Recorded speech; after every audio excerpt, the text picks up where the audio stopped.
अरे नाम्या, काय रे? हे बघ, महाराष्ट्र शासन वृद्धांसाठी लय सुविधा देते म्हणून, पण हे खरं आहे का?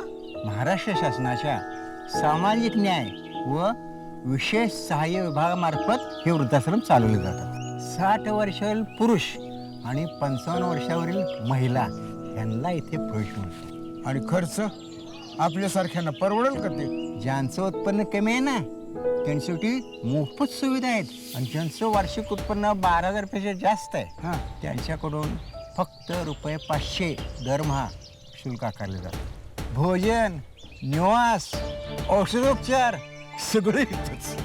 म्हणजे म्हातारपणात कुणावर बी ओझं नको. आता मातोश्री वृद्धाश्रम असो किंवा स्वयंसेवी संस्थांचे वृद्धाश्रम, सन्मानाने जगायला सगळी व्यवस्था आहे.